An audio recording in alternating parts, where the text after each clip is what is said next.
I'm excited to chat with Matt Andersen, the CEO of Westlake Securities, a seasoned expert in finance and mergers and acquisitions. With over 25 years of experience, Matt has spearheaded 160 transactions totaling over $5.1 billion in private placement and M&A value. You previously had full operational and P&L responsibility for a division within a New York Stock Exchange listed company with $15 million in EBITDA, as well as led multi-million-dollar revenue territories and product lines. You joined Westlake Securities in 2014, and you've advised companies with a combined annual revenue of $4 billion, showcasing your prowess in strategy, capital, finance, and M&A.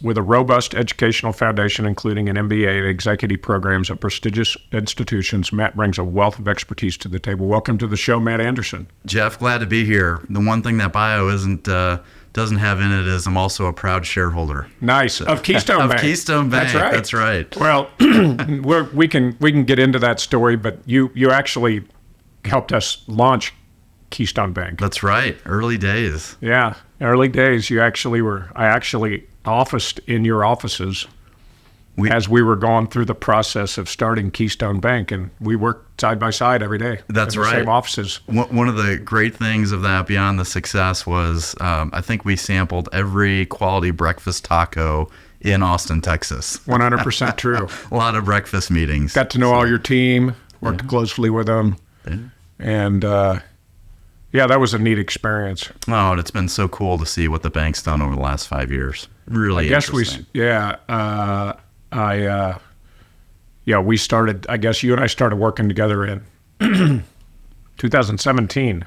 Yeah, tail end of 17. I think that's right. And first close was October of 2018. Yeah, that's right. Yeah. Yeah, so we got to experience the ups and downs of starting a bank and regulatory process, and when are you going to hire people, and how are you going to pay for all this cost before you actually raise capital and have a bank? And really neat experience to share that with you. Yeah, it was a lot of fun. Got to know some of the other entrepreneurs that housed in your office as well, that you guys were seeding and backing. Yeah. I remember those cats pretty fondly. Yeah, it was a great group of folks that have had some wonderful success since then. So especially Keystone. Thank you.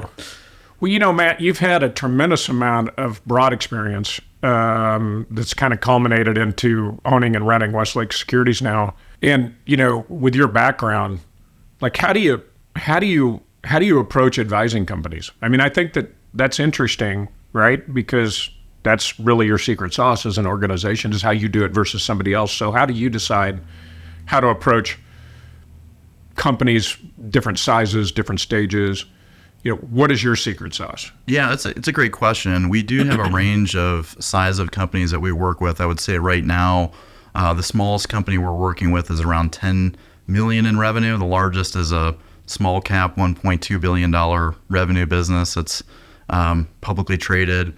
I think the way to navigate amongst that breadth of clients is really probably three things. One is understanding and tailoring the approach for each company. Each company has its own nuances, from management team desires, marketplace opportunities. So that's probably step one, is that tailored approach. But secondly then is overlaying past experiences with success. Our team has closed over $5.8 billion in debt securities and M&A transactions. So there are some thematic, repeatable elements to every capital raise or M&A transaction that can be layered into that tailored approach. And then I would say lastly is one of our overarching themes is we advise the way we ourselves would want to be advised if we were in that same position as our client. And so I think when you take that amalgamation of each client being unique, but layering in past successes and experiences, and then honestly applying a good rule of thumb in terms of treating people the way you'd want to be treated, it's created a unique opportunity for us in the marketplace and has led to a number of successful transactions, again, that span from capital raising to M&A. What's your favorite part? Do you have a favorite part? I do have a couple. I love starting a project. It's always very fun to be sitting down and sharing dreams with somebody. That's an energizing part. I love when we first take the materials to market and start getting feedback. those are probably two of my highlights. The one thing that we talk about with founders is, when the day of closing happens, make sure you've got a lunch and I think we even talked about this, a lunch or something planned with either your team or spouse or something, because that closing call is about 4 minutes typically, and wires are released, and it's tends to be a little bit anticlimactic, but definitely like the early stages of planning, dream sharing, taking a company out to market for whatever it is that they're after. Whether it be debt or equity or finding a buyer for them, a strategic partner. Exactly. I assume you help with all of that. That's right. That's right. And then obviously post-transaction, there's a longer, I think, joy that comes from seeing capital and transactions put to good use. But the two most fun parts for me are generally prep and initial kind of market feedback. I think that when I met you and when we started Keystone out of your offices, you guys were kind of you. I think there was some ownership changes that were going on while I was there, and you kind of retrenched to a core group, but then you've grown since 2018 yourself out of that core group and some ownership transitions. How many people do you have over there now? And are you just in Austin, Texas, or how does Westlake Securities operate today? Yeah, that's a great question. So, I originally joined the firm 10 years ago this year and became CEO and majority shareholder around the time that you were office with us and we were doing the raise. And so that transition kind of took us from maybe 7 or so folks to today we're about 20 people. Our primary location is still in Austin. We've been here for 21 years, but we now have folks in the San Antonio area. We've expanded outside of the state to Chicago, South Carolina, and Florida as well. Where in South Carolina and Florida are you?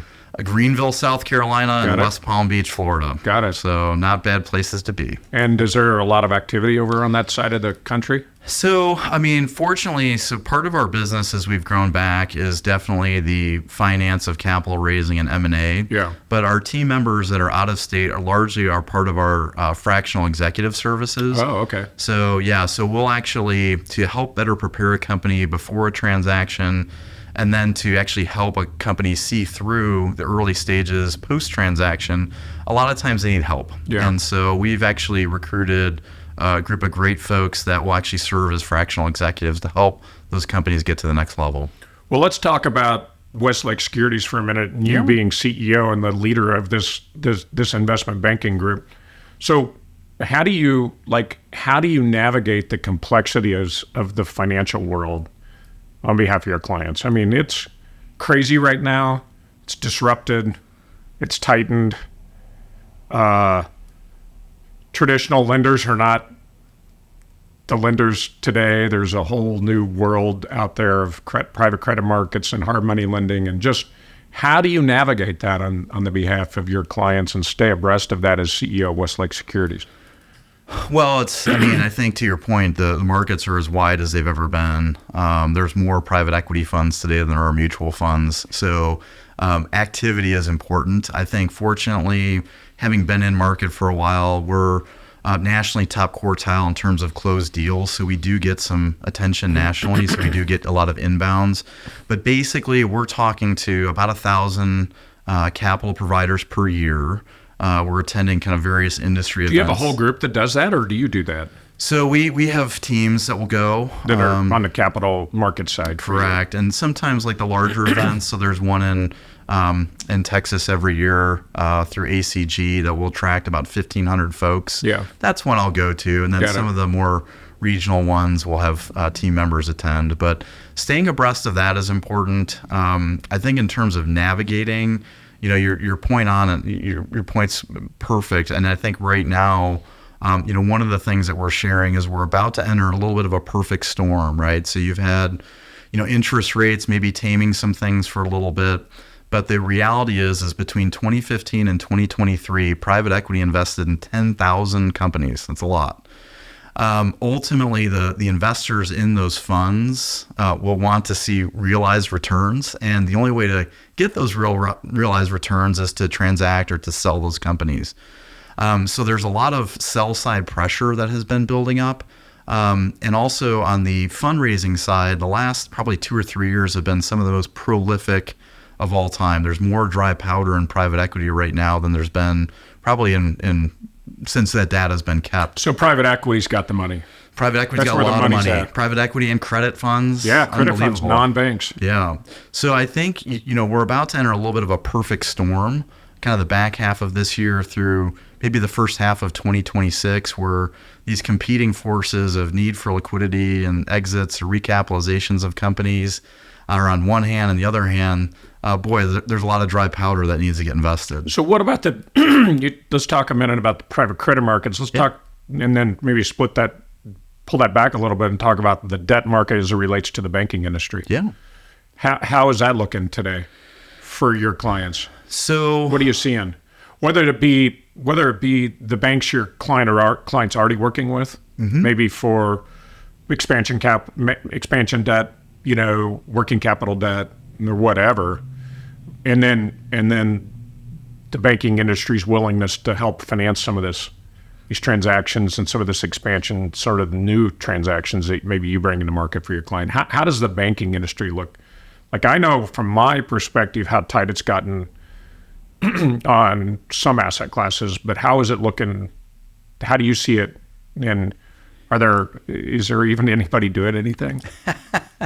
Well, fortunately there is. So it's not dead. It's not dead. So contrary to popular Wall Street Journal reporting, But it is. banks aren't dead. They're not dead. Okay, good. But it's sporadic, and I would say we have to probably have more conversations per transaction than normal, just because if you're catching somebody in the right quarter with the right deal, they'll be as excited about it as ever. Yeah. And if it's the wrong conversation, the wrong quarter at the wrong time, maybe 2 years ago that bank would have been very interested, or senior lender would have been very interested, but today they're just not. And where's the activity that you see where you're getting traction in the banking side of it?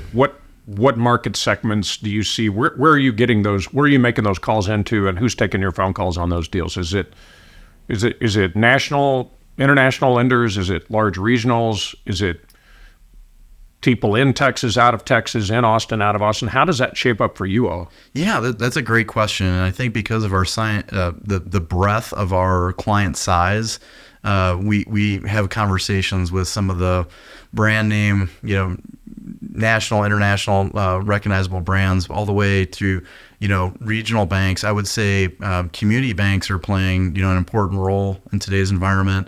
When you look at asset-based loans, revolvers, things that collateralize growth of an organization. And so right now we have a term sheet from Keystone for one of our clients on a lot loan. Great. Which will be used to kind of help a growing business, but secured by a lot. And so we're seeing, community banks are very resilient, regional banks very resilient. National banks, it's been spotty. You'll see some on the asset-based side are still putting together the same term sheet they would have 2 years ago. Others are not. And on the cash flow side, we have seen some tightening there, cash flow lending, kind of maybe retrenching back into more of an interest of private equity-backed transactions versus founder-led company transactions on the cash flow side. Interesting. Yeah, that's definitely seen some tightening. Interesting. So how do you, as you're the CEO of Westlake Securities, you've got all these clients and all these advisors that work for you. So how do you balance your time? I mean, you still have to run a company. It's fun to work on the transaction side of it, right? We all love that. But how do you run your company, Matt? And how do you decide where to put your brain power and responsibilities for growing the company versus profitability? Tell us a little bit about that dance for you as CEO of an investment banking firm. I think our listeners maybe haven't heard from it, like that side of the house. Sure. Like the kind of business that you run. Well, fortunately, and you know this because you have one, team is everything. And so, we have a great team that does a lot of the day-to-day work with our clients in terms of digging through financials, making sure we're transaction ready, putting together the materials with which we'll use to go to market. And so that's hugely helpful and allows me to spend my time on some of the bigger picture items. So when it comes to deal strategy, or when it comes to being maybe a little bit more of an ambassador for the firm, it frees me up for some of those, some time to do that. Yeah. One for instance would be, through the benefit of a strong team, working with our clients, was able to actually write a book, which came out in January. And so spending some time doing firm level activities. Tell us about this book. What's the name of the book? Completing the Deal. So Completing the Deal. And give us the pitch. What's Matt saying? What's Matt's secret sauce in that book? What's your top one or two things message that you try to tell people? Yeah, so quick background, it came out in January, Amazon bestseller, on shelf in Barnes & Noble. But the reason why I wrote the book was there's a lot out there in terms of very technical reads. So if you want to find a book on mezzanine debt or structured equity, there's books that are 3 inches thick on that.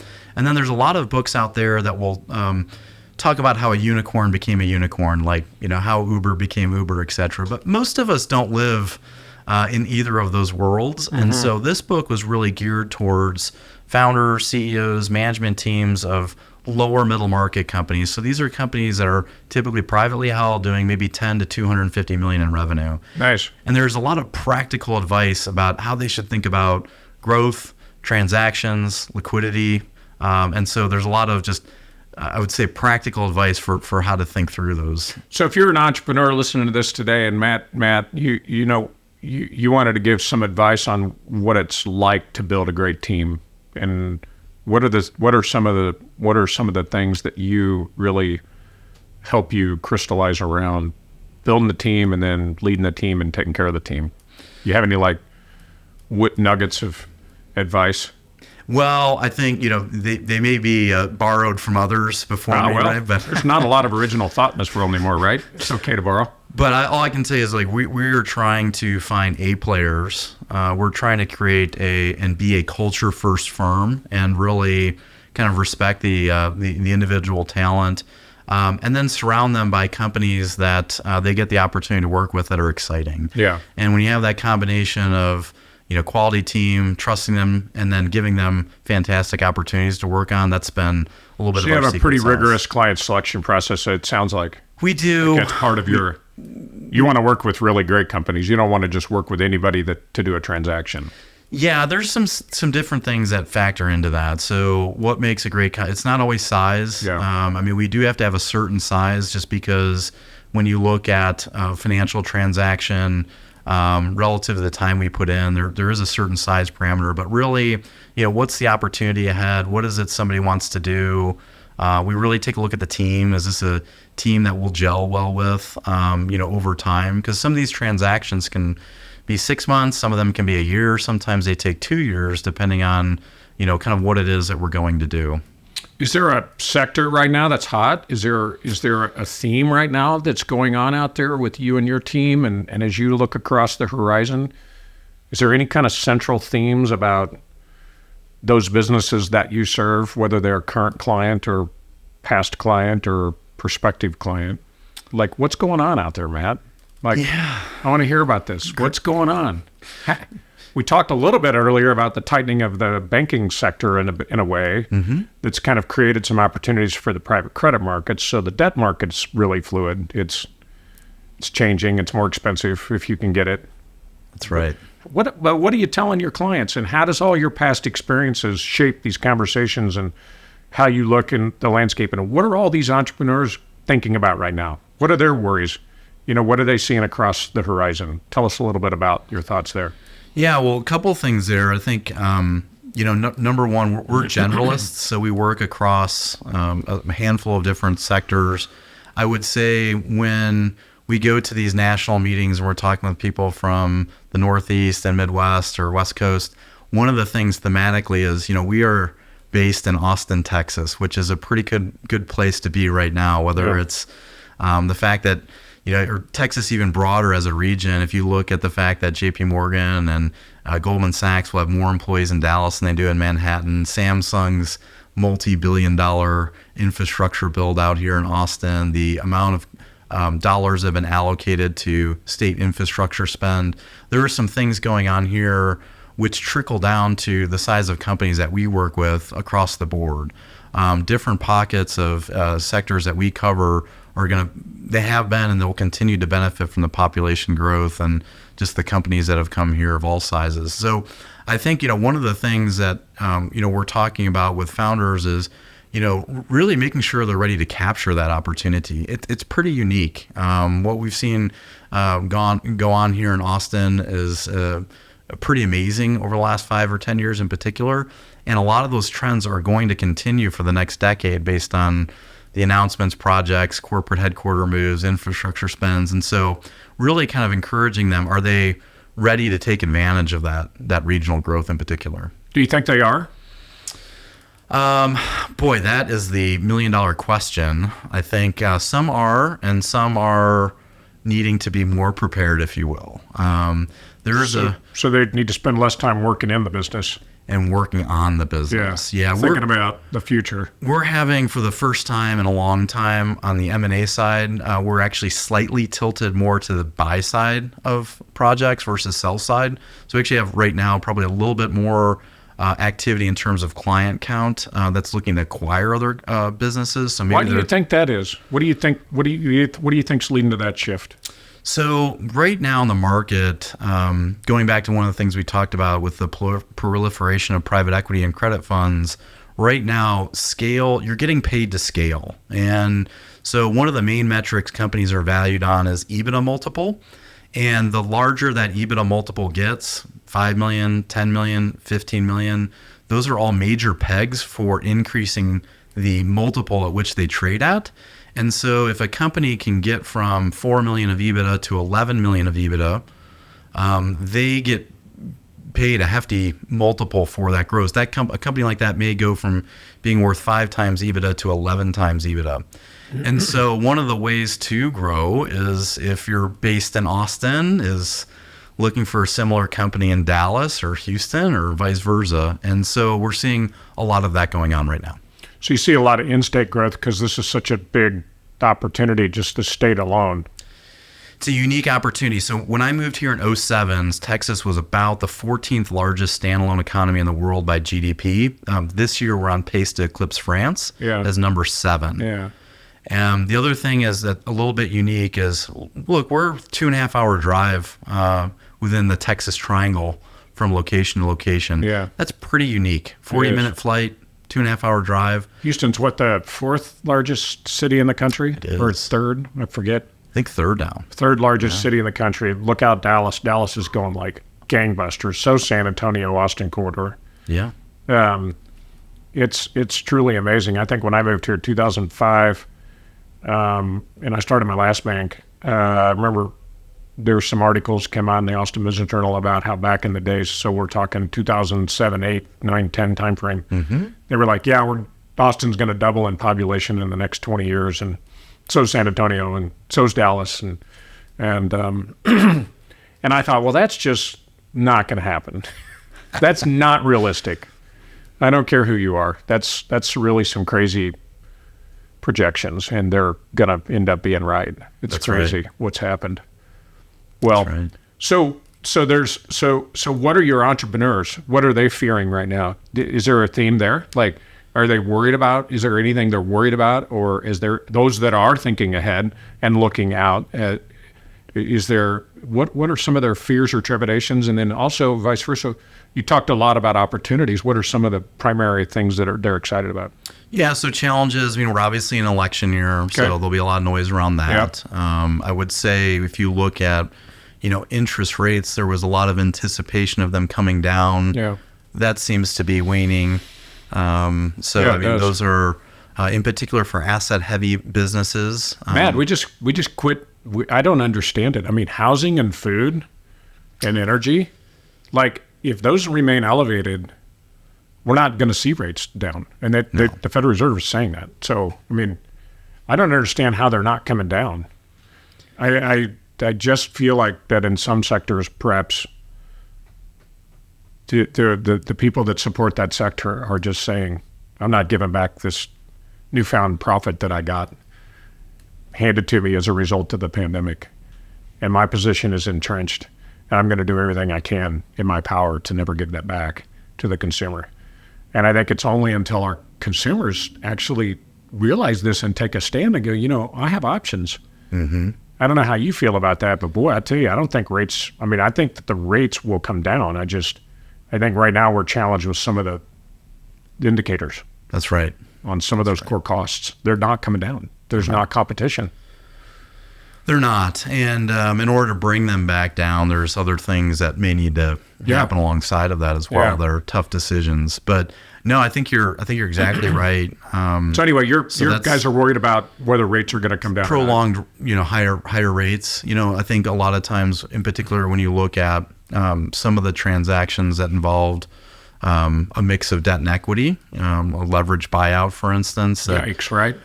Yeah, if you look at something that was maybe priced when kind of just general rate environment was around 5%, today maybe 10% for a similar transaction, a little prime plus. Yeah. Not a lot of models 3 years ago were taking into consideration rates doubling. Correct. So those companies are strain there. paying a whole lot more in interest expense. It's having a strain, right? Yeah. So those would definitely be two things. I think in terms of opportunity. Do you get to recast that, Matt, when you're selling a company or buying a company as the buyer or seller? Do you get to say, hey, this is an anomaly, and my company really isn't in the future going to have that kind of interest expense? How are you handling that stuff in buy-sell transactions for the companies you represent?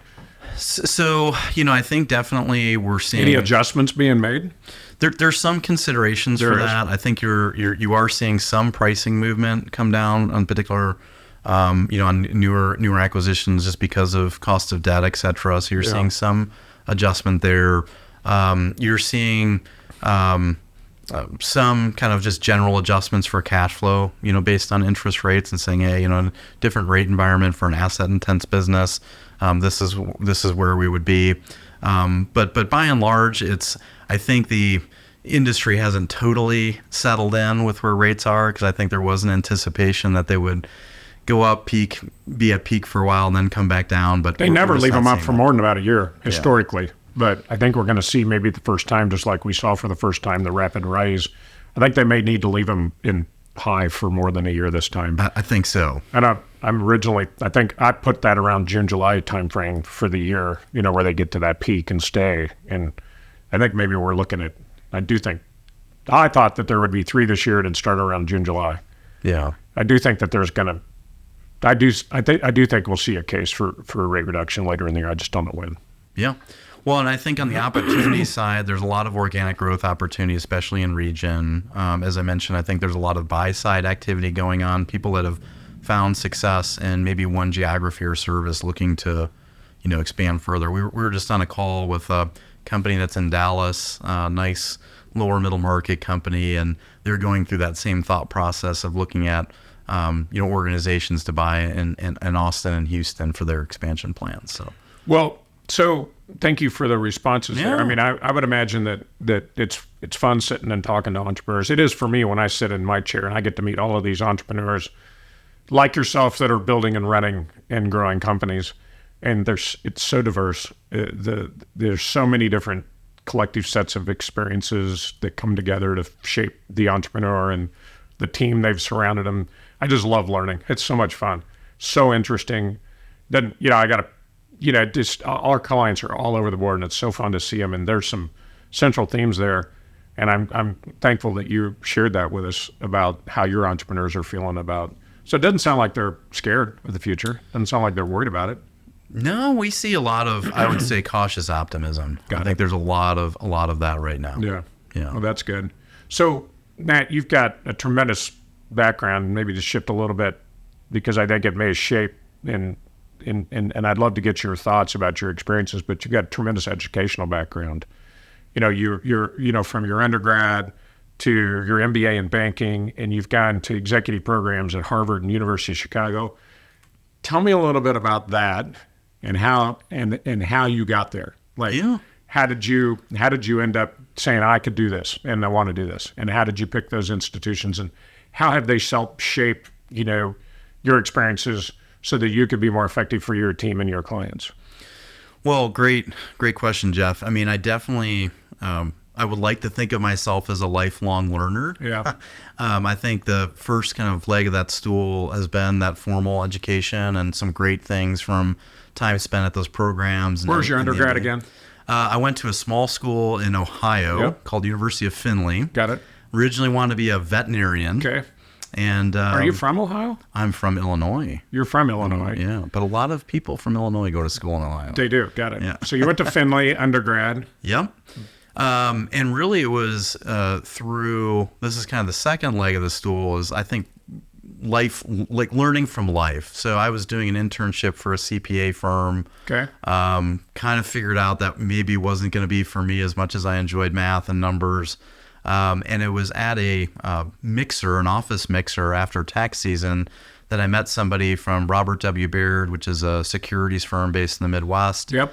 I did an internship there, and the rest was kind of history. But up until that point, I didn't really, I'd had kind of mixed callings, I would say. I was very interested in So you're just still trying to figure it out. Yeah, and a chance meeting and it followed by an internship really opened a lot of doors to me. And we as a firm, we take internships very seriously. Since the pandemic alone, we've had probably 500 interns. Wow. Yeah. That's amazing. Yeah. At Westlake Securities. We do 2 programs, a remote. That's a lot. A remote program, which is an 8-week, once a week program where we have different themes, largely around research. Do you have somebody in your company that spearheads that for you? We do. So Nice. I appear about 50% of the time to share a few thoughts with the group. Well, that's pretty unique. I can't believe that's just now coming out about Westlake Securities in this interview, because I didn't know that. That's 500 in 4 years. That's not. I don't know that's probably top of the food chain kind of numbers in the country for businesses in general. I would think so. Well, how did you decide to start doing this? Is this because you got a chance when you were younger in your career? Well, that was part of it. Okay. So I think that was that internship changed the course of my career and life, really. And so when we'd always had an internship program, but when the pandemic hit, we had our inbox filled with questions about internships and whatnot, because a lot of larger employers had turned off their programs. And so, our group came together and said, hey, we're all at home. We're doing this video stuff. We've got this huge group of people that want an opportunity. Let's do something. How smart, Matt. So we did it. No, thank you. Yeah, we Do you hire them? Any of them? Have you decided to actually use it as a feeder for future employees, or do you just do it to help keep your team sharp and meet some really sharp young people and help give them the work experience that they need so they can go on with their careers? A mix of both. A little bit of mix of both. Yeah. So we've had, I would say, several people. We've had 2 people that have now interned for us almost their entire college experience, 3 out of 4 years. And so it's a paid internship when you get to that point. And so maybe rather than doing an odds and ends job, they're working for an investment bank. So it's a great skill builder for them. Nice. We have hired from that pool. But our main motivation for it was we saw the need. We were able to kind of create a program that allowed us to have some efficiency with our time. So it's an hour a week for 8 weeks. That we put in, and then the rest is they're tasked to go back the rest of the week and kind of work on that week's kind of task, if you will, for the week, and then join again the following week. And so that's allowed us to be pretty efficient, but still offer an education and experience to those that want it. Well, even if they don't come to work for you, they are getting to see what it's like to know that when they go into the work world, there is a group of people like you and your firm that support lower mid-market entrepreneurs, founders, and that these are the things that companies like yours do. And they'll remember that when they go to their next job, and that'll be a tremendous value not only for you and others in your space around the country to say, hey, I don't need to hire the very, very best, the very, very top big firms. There's these boutique firms like Matt's that serve all of these clients, and maybe they go to work for them. Mm-hmm. No, it's exactly right. And there's been a number of instances at an industry event where some of the folks that were interned for us several years ago that have now been in the workforce for a while, they'll come up and say how much it helped them get that first job, or in some instances there's been some really heartfelt, like, you changed the path of my career, changed my life experience. And so Very that's cool, pretty man. neat. Very, very neat. cool. That's a big number. I didn't realize that you've been doing that. Yeah, and during the pandemic, we had people that were stuck. They were going to school at UT or an A&M, but they were stuck in Europe or South America or Asia, wherever they're originally from. And so, in particular, in 2020 and 21, we had people complete from 4 different continents. How did you, so Findlay, Ohio undergrad, B schools where? Sam Houston. I did the banking deal at MBA. Sam Houston. Mm-hmm.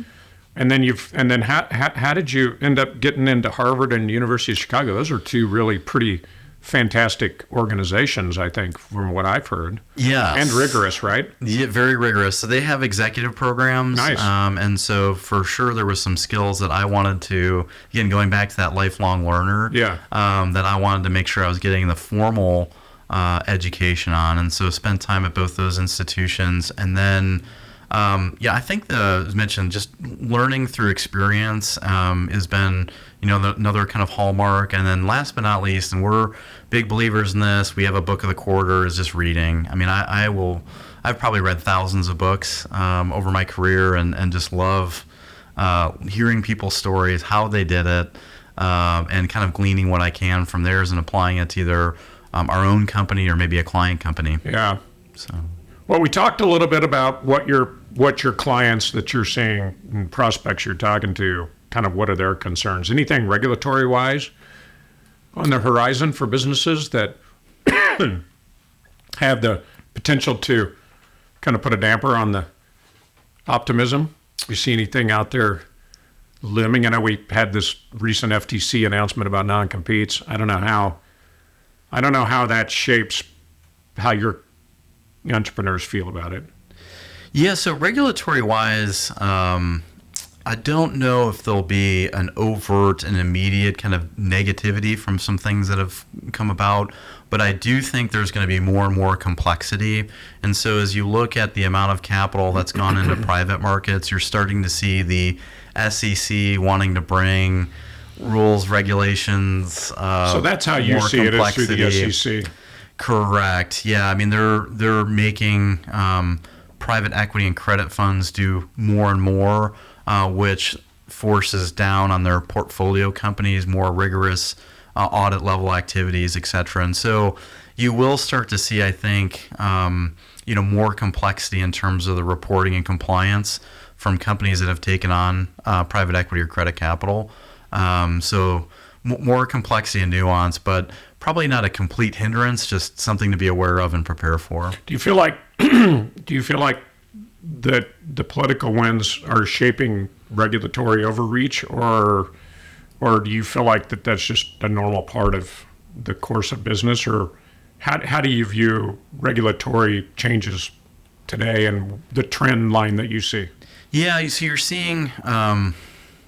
you're seeing a unique environment where there's a trend towards fewer and fewer companies that are publicly listed and going the IPO route. For a while, there was a thought maybe SPACs would be a rebirth of publicly traded companies. Boy, how wrong we were with that, right? Quickly fizzled.